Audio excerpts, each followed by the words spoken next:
Olá, paz do Senhor Jesus. Nós estamos aqui com o nosso programa Cronologia Bíblica, Histórico e Profético da TV Manaim. A TV Manaim está vinculada à Igreja Cristã Maranata e nós estamos neste programa, episódio a episódio, tratando da Bíblia de uma maneira cronológica, mas também profética, mostrando ali todo o projeto de Deus para a vida do homem. Comigo aqui no estúdio está o pastor Roberto Pedra. A paz, Senhor pastor, seja bem-vindo. A paz do Senhor, pastor Alex, a paz do Senhor a todos os irmãos. Pastor Roberto, nesses últimos episódios nós temos tratado a respeito da experiência de Israel pós-cativeiro no Egito, pós-escravidão no Egito. Deus ele tira ali o povo com mão forte do Egito, através de grandes sinais, e o último sinal foi a travessia do Mar Vermelho. E no último episódio nós tratamos ali sobre os primeiros momentos, os primeiros dias do povo no deserto e aquilo que Deus queria passar para Israel, da dependência completa a Ele, porque eles iriam caminhar pelo deserto, viver no deserto, e para que uma nação sobrevivesse no deserto, só através dos milagres de Deus. E no último episódio nós tratamos ali sobre Mara, onde eles chegam no local onde as águas eram amargas, mas um lenho é lançado ali por ordem de Deus e as águas se tornam doces. Nós vimos ali que o lenho, profeticamente, fala da pessoa do Senhor Jesus, que traz essa vida para o coração do homem. Hoje nós vamos tratar a respeito do maná, e mais de alguns locais ali, sempre enfatizando isso. Eu acho que é importante nós começarmos dizendo isso, porque Deus vai enfatizar essa dependência na caminhada. A aplicação dessa passagem de toda a Bíblia é toda muito maravilhosa, e nessa passagem especial, quando Deus liberta o povo de Israel do Egito, se aplica a nossa experiência da salvação, porque estávamos escravizados pelo mundo, pelo pecado. O Senhor nos liberta e nos coloca agora em uma caminhada, que o mundo é como esse deserto. E como você disse, o Senhor tem nos ensinado a viver na dependência. A Bíblia diz que o justo viverá pela fé. O viver pela fé é viver inteiramente na dependência do Senhor, em meio a esse deserto da vida. Porque estamos em uma caminhada rumo a Jerusalém celestial, a terra prometida. Enquanto estamos pelo mundo nesta vida, temos as provações, mas Deus provê todos os recursos necessários para que possamos vencer e alcançar o nosso objetivo. Glória a Deus. Eles saem de Mara e eles vão para um local chamado Elim. Nós vamos até ler um texto que está lá no livro de Êxodo, no capítulo 15, no verso 27, porque diz assim, o texto, Então vieram a Elim, e havia ali 12 fontes de água e 70 palmeiras, e ali se acamparam junto das águas. Interessante que nesse momento da caminhada, Elim ali era como se fosse um oásis no deserto. Nós vamos até falar daqui a pouco mais sobre isso, mas o que chama a atenção é que o significado de Elim é lugar das árvores fortes, o lugar das tamasqueres. E o que eram essas árvores? Elas tinham uma aparência muito frágil, mas elas eram muito resistentes, e profeticamente nós vamos ver isso, O Senhor Jesus, ele se fez homem, ele coabitou entre os homens, ele esteve conosco, seu ministério, os homens fugiam, viravam o rosto para ele, como diz lá em Isaías, Ele se enfermou por nós, mas ele é Deus forte, porque ele ressuscitou ao terceiro dia e ele venceu a morte. Mas então há todo esse contexto aqui profético na caminhada de Israel, que vai refletir ou vai apontar para a nossa caminhada como igreja. Sim. E a operação de Deus nas nossas vidas. Sim, todos os recursos que o Senhor deixa.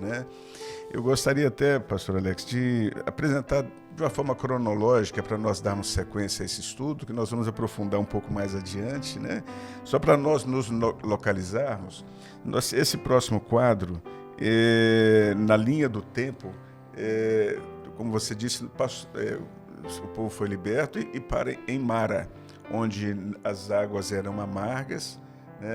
Aqui, cronologicamente, se deu em 21 a 25 de abril do ano de 1462 a.C. Aqui nós estamos ainda no livro de Êxodo, no capítulo 15, verso 27, e Números 33. É interessante fazer esse comentário porque nós vemos a narrativa bíblica tanto em Êxodo como em Números, né, no mesmo tempo, porque Números faz um resumo daquilo que foi os acontecimentos, né? Então nós vemos várias citações desses fatos em Números. Então agora, no dia 14 e 15 de maio de 1462 a.C., é quando se dá o momento do texto que você leu. O povo chega neste oásis, foi em Elim. Em 15 de maio é quando o povo agora murmura diante de Moisés por falta de comida. O povo lamenta, Moisés ora ao Senhor, nós vamos falar também isso adiante.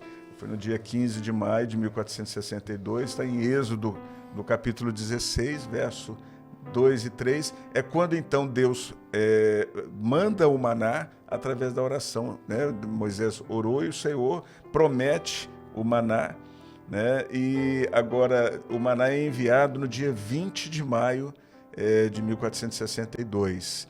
Então nós vemos aqui da forma cronológica, em 21 de maio o Senhor dá a lei acerca do sábado, né? Algo que nós vamos falar adiante, porque que era o sábado é um dia que o Senhor determinou para o povo para o descanso. Mas é interessante porque para a igreja nós não temos apenas um dia de descanso, porque Jesus é o nosso descanso e nós descansamos nele todos os dias, né? Nós precisamos estar nele todos os dias, não é apenas um dia. Então aqui está, né, cronologicamente o dia que o Senhor determina essa lei a respeito do sábado. É interessante porque o próprio Senhor Jesus nos Evangelhos ele vai falar sobre o sábado, porque em alguns momentos Jesus ele cura no sábado. Sim. Ele permite que os seus discípulos ali façam algumas coisas no sábado, né? Se alimentem, colham espigas. Por quê? Mostrando isso que você falou, que é muito importante para nós. Nós não estamos vinculados a um dia só de descanso, mas Jesus é o descanso da alma do homem, né? É o convite de Jesus, né? Ir a Ele todos que estão cansados, afadigados, oprimidos, né? Com o fardo, os fardos desse mundo, do pecado sobre si, porque quando nós vamos encontrar em Jesus esse descanso para a nossa alma, porque é Ele que refrigera a nossa alma, Ele que traz paz, Ele que traz tudo aquilo que o homem precisa realmente, né? Então, a pessoa do Senhor Jesus é tudo isso para nós. Sim. Outro detalhe interessante, quando você cita números, né? Às vezes as pessoas elas passam o livro de números, né? Porque é um resumo, mas vai trazer alguns detalhes, né? Sim. Nós vamos ver até nos próximos episódios, porque Êxodo vai trazer e números vai complementar alguns detalhes da caminhada ali ao longo do deserto, mostrando ali alguns aspectos, né? Isso é importante. A Bíblia ela vai se completando numa harmonia maravilhosa e extraordinária. Mas dando sequência, como nós falamos, né? Eles saem de Mara, chegam a Elim. Nós vamos falar um pouquinho mais aqui profeticamente sobre Elim. Eu gostaria que passasse o quadro. Porque o texto, né, voltando ao texto lá, em Êxodo 15, 27, diz assim: então vieram a Elim, e havia ali 12 fontes de água e 70 palmeiras, e ali se acamparam junto às águas, né? Há uma imagem ilustrativa aqui mostrando, né, esse local, um deserto extremamente inóspito. O deserto era sinônimo de morte, porque ele era extremamente quente durante o dia, e ele era extremamente frio durante a noite, escuro. As pessoas ficavam ali à mercê das feras, dos predadores. Então o deserto era tudo isso. Então para os viadantes, né, os caminhantes do deserto, quando eles encontravam um lugar como Elim, era até uma questão de sobrevivência. Sim. As pessoas estavam à morte quando elas encontravam esse oásis. Era um sinônimo de vida, né? Sim. Era o recurso, né? E isso é importante para nós, porque esse oásis agradável, né? É outra expressão que vem com Elim. Deus faz questão de descrever o que havia naquele oásis, porque o texto diz: haviam 12 fontes de água e 70 palmeiras, e acamparam junto das águas. Então, o que nós percebemos aqui? É que nesta caminhada pelo deserto, que é tipo da vida do homem, né? A nossa vida, nós podemos comparar o deserto com a nossa vida. Sim. Durante o dia, extremamente quente, as batalhas, as lutas, né? Você que está nos assistindo, você pode estar passando hoje pelo deserto durante o dia, né? Com grandes batalhas, né? Grandes provações, dificuldades, ou você pode estar vivendo a noite do deserto, né? A frieza, às vezes você se afastou de Deus, às vezes os temores noturnos. E Elim ali mostra o quê? A graça, o favor imerecido de Deus pela vida do homem. Então, nós vemos isso nitidamente nos nossos cultos. Às vezes nós chegamos no culto dessa maneira, Sim. Às vezes destroçados pelas coisas dessa vida, e ali nós vamos encontrar esse oásis, porque nós vamos ver a operação do Espírito Santo, a ação de Deus na vida do homem, né? Sim. Pastor Alex, no deserto, quando a Bíblia diz aqui que haviam 70 palmeiras e 12 fontes de águas, no deserto é muito difícil a sobrevivência da vegetação. Uma árvore sozinha, ela não prospera no meio do deserto. Ela não prospera porque ela não consegue nutrientes, água o suficiente para se manter. Mas quando no deserto juntam-se árvores, igual a Bíblia cita que 70 árvores, ali então se forma um oásis. Aqui mostrando até mesmo com relação à igreja. A igreja é como esse oásis no meio do deserto, onde as árvores, representando o próprio homem que está ali junto, uma árvore sozinha não sobrevive. A doutrina de corpo, né? O corpo. Então, nesse momento, a igreja é como esse oásis no meio do deserto, onde as 70 árvores, vamos dizer assim, a igreja que vive na perfeição, na direção do Espírito Santo, não que a igreja seja perfeita, né? Mas a igreja é obediente à voz do Espírito Santo, assim como o Senhor falou com Abraão: anda na minha presença e ser perfeito, né? A igreja que vive a comunhão com o Espírito Santo, então ali há o oásis, ali há as fontes, e a Bíblia diz que são 12 fontes, e fala da doutrina, né? A doutrina dos apóstolos.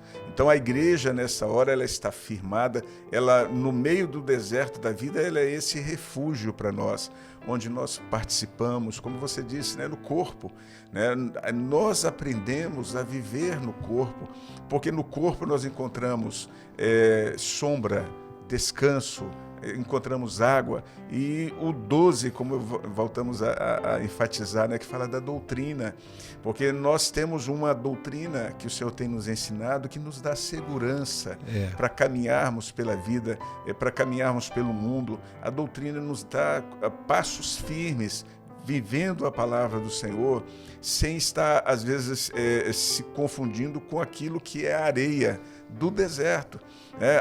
O deserto que predomina nele é justamente areia, que representa, né, aquilo que são os fragmentos da rocha, né, que traz, e hoje no mundo, hoje há tantas, podemos aplicar assim, né, tantas doutrinas que querem confundir o homem, que leva o homem à morte espiritual, mas em Elim, né, no corpo, neste oásis que o Senhor tem colocado à disposição daqueles que vão até Ele, né? Por isso que nós, na nossa igreja, nós temos cultos todos os dias, cultos pelas manhãs, às 6 horas da manhã.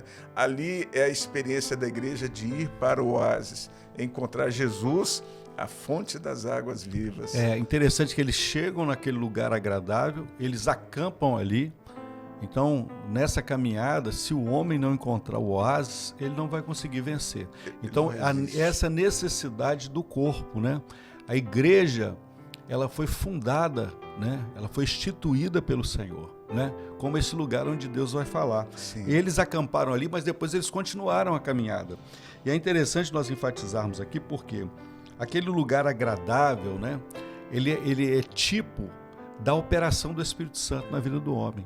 Porque só através do Espírito Santo nós vamos alcançar e entender essa graça, a operação, os dons espirituais. Sim. Como você disse, as fontes ali, as 12 fontes, falam da doutrina do Pai, né?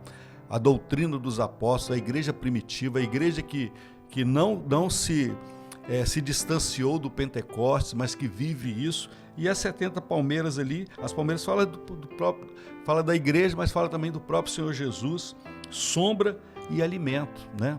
Então Jesus ali, então eles tinham tudo ali naquele local, como nós temos tudo na presença do Senhor, a operação da Trindade nas nossas vidas. Sim. Mas o texto continua, pastor Roberto, e eles saem dali e eles continuam a caminhada, e ocorre agora o que nós vimos ali cronologicamente, um momento ali em que há uma murmuração do povo, né, pela falta de comida. Eu gostaria que você falasse um pouquinho também sobre isso, né, para que nós pudéssemos dar continuidade aqui. Sim. Como nós dissemos no início, o que o Senhor queria trazer ao povo era justamente a dependência dele. Todos os recursos para aquele deserto viriam do céu, viria dele. E quando agora eles saem de Elim, a Bíblia diz que agora eles murmuram por pão, porque não havia alimento, e vão até Moisés murmurando, e isso até desagradou ao Senhor, a posição deles em murmurar, porque quando eles estavam murmurando, eles estavam questionando a Deus, questionando aquilo que ele fazia, questionando o seu poder, mas qual que seria a posição correta? Era confiar. A Bíblia diz assim, aquele que crê, não se apresse. Né? Então, o crer é descansar no Senhor, mesmo nas adversidades. Mas o povo murmurou. Moisés, então, ora a Deus e Deus dá a resposta. É quando o Senhor diz assim, olha, que viria... O texto lá, né, diz, em Êxodo 16, 15. Até um quadro, eu pedi para colocar o quadro. Sim. Há um próximo quadro aqui que é importante, que tem o texto que você pode ler para nós. Justamente, é o texto que nós vamos ler. E vendo-a os filhos de Israel, disseram uns aos outros, que é isto? Porque não sabiam o que era. Disse-lhes, pois, Moisés, este é o pão que o Senhor vos deu para comer. Então, aqui agora o Senhor, pela manhã, o maná, né, após o orvalho, o maná caía e o povo então viu aquilo que eles não conheciam. E eles perguntaram a expressão aqui, né, o que é isto? Então, o nome maná representa essa pergunta, o que é isto? Então, é quando eles veem, e o texto bíblico menciona a aparência do maná, né? Dizendo assim que era algo miúdo, redondo, como a semente de coentro, branca. Né? Que veio do céu. É interessante, chama a atenção essa expressão, o que é isso, porque e nós vamos ver aqui que esse recurso que veio do céu para alimentar o homem no deserto, ele é tipo também do Senhor Jesus. Sim. Então sempre nós vamos ver isso. A preocupação de Deus Pai em sempre apresentar a pessoa do Senhor Jesus, porque Jesus é o centro da salvação. Então nós vemos ele lá como o lenho que foi lançado nas águas amargas, nós vemos ele ali como as palmeiras, como o recurso do homem, e agora, diante da falta de comida, né, da fome, Deus envia do céu aquilo que é o pão vivo, né? Que é o pão que vai alimentar. E essa expressão que é isso, às vezes nós vamos dizer isso, porque quando nós começamos a caminhar na presença do Senhor, nós começamos a conhecer a Jesus, a conhecer esse projeto, é essa expressão que salta dos nossos lábios. Mas o que é isso? Que amor é esse? Que Senhor é este? Que Deus é este que foi capaz de enviar o seu único filho para morrer numa cruz, para me dar vida e abundância, para que na presença dele a minha alma seja alimentada, a minha sede seja dessedentada, a minha vida seja completa, seja conduzida. Então essa expressão que salta dos nossos corações, né? E você que está nos assistindo, talvez você ainda não teve essa experiência de se alimentar daquilo que vem do céu, né, daquilo que alimenta a nossa alma, você pode viver essa experiência, você, a sua família, todos que estão ao seu redor, de poder expressar isso. O que é isso? E nós temos essa resposta, né? É Jesus vivo que opera nos nossos corações. Jesus falou assim, que eu sou o pão vivo que desceu do céu. E a nossa alma, ela só se sacia daquilo que é eterno, daquilo que vem do céu. Né? Por isso que Jesus é o pão vivo, é o alimento para a nossa alma. E no mundo, assim como no deserto, não havia alimento para o povo, hoje no mundo também não há algo que satisfaça a alma do homem. Em muitos momentos o mundo oferece muitas coisas para querer, às vezes, envolver as pessoas, mas o alimento da alma, só Jesus. Só Jesus é o pão e a água da vida, é aquilo que faz com que o homem tenha vida, né? Em meio ao deserto deste mundo. Nós vivemos num mundo onde as pessoas estão em busca de algo para se satisfazer e muitos não têm esse conhecimento. Exatamente. E é interessante porque a ordem de Deus ali é que você teria que colher o maná todos os dias, né? Sim. Exceto no sábado, você colheria na sexta-feira dobrado para se alimentar no sábado, porque era o descanso, mas nós já falamos aqui o que significa o sábado para nós. Mas era interessante porque se você colhesse a mais, o maná apodrecia. Então era uma busca, antes que o sol ele estivesse forte ali sobre o céu, ele derretia. Se você colhesse a mais e guardasse, ele apodrecia. Então mostrando o quê? Que todos os dias você tem que buscar ao Senhor. Todos os dias. Todos os dias você tem que se alimentar, mas não se alimentar das coisas velhas. Mas é algo novo na presença do Senhor. Então, por isso que às vezes perguntam, mas por que vocês têm culto todos os dias? Segunda, terça, quarta, quinta, sexta-feira culto no lar, sábado culto novamente, domingo pela manhã escola bíblica, domingo à noite culto, porque é essa experiência do maná, que todos os dias Deus tem algo novo para as nossas vidas. É o alimento novo, né? É o alimento novo, né? Então, e não adianta você colher e guardar. Olha, eu vou viver uma experiência com Jesus, com o Senhor este mês, e agora eu vou voltar à minha velha vida, mas o meu alforje está cheio. Eu vou me alimentar agora de tudo que eu vivi, mas agora eu vou viver a vida segundo as coisas desta vida. Vai apodrecer. Sim. Porque o maná também ele é tipo da palavra revelada, né? Não é a palavra na razão, na letra, não é a Bíblia na letra, mas é a palavra revelada. Então há todos esses ensinos para nós, né? O pão vivo que desceu do céu, né? O Senhor é o alimento, tinha que se colher todos os dias, ainda pela madrugada, buscar isso. Antes que o dia iniciasse, você precisa ter essa experiência. É de orar ao Senhor, de entregar a sua vida ao Senhor, né? E se alimentar dele, né? Mas é interessante, pastor Roberto, nós já estamos chegando ao final, né? O tempo passa muito rápido, né? Sim. E eu gostaria de deixar aqui para aqueles que estão nos assistindo, né? O texto que está lá no Evangelho de João, no capítulo 6, né? Alguns versículos, porque resume tudo isso que nós falamos aqui, né? Esta preocupação, no bom sentido, né? Esse desejo de Deus Pai em apresentar Jesus como o centro da salvação. Jesus é o centro da salvação. E o próprio Senhor Jesus, no Evangelho de João, no capítulo 6, no verso 48 ao verso 58, diz assim: Eu sou o pão da vida. Vossos pais comeram o maná no deserto e morreram. Este é o pão que desce do céu, para que o que dele comer não morra. Eu sou o pão vivo que desceu do céu. Se alguém comer deste pão, viverá para sempre. E o pão que eu der é a minha carne, que eu darei pela vida do mundo.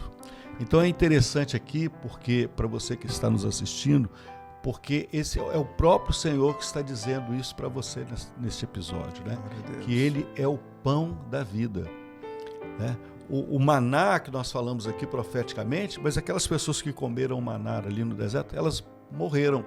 Mas a experiência para nós é aquele que se alimenta de Jesus. E o que é se alimentar de Jesus? É viver esse projeto, é entender que Ele é o Filho de Deus, que Ele se fez homem, que ele habitou conosco, né?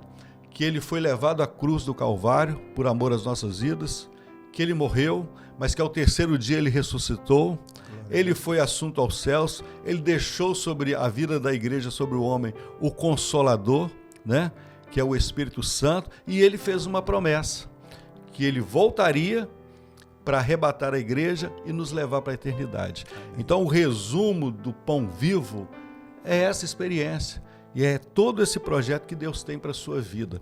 Mas como nós dissemos, pastor Roberto, nós estamos encerrando, né, este episódio e nós queremos nos despedir de todos e dizer, continue participando, assistindo não só o programa Cronologia Bíblica, mas todos os programas da TV Manaim, você, a sua família, seus filhos, suas crianças, porque Deus tem uma bênção, tem esse alimento forte para a sua vida. A todos, a paz do Senhor Jesus, a paz do seu pastor Roberto. A paz do seu pastor Alex, a paz do Senhor a todos.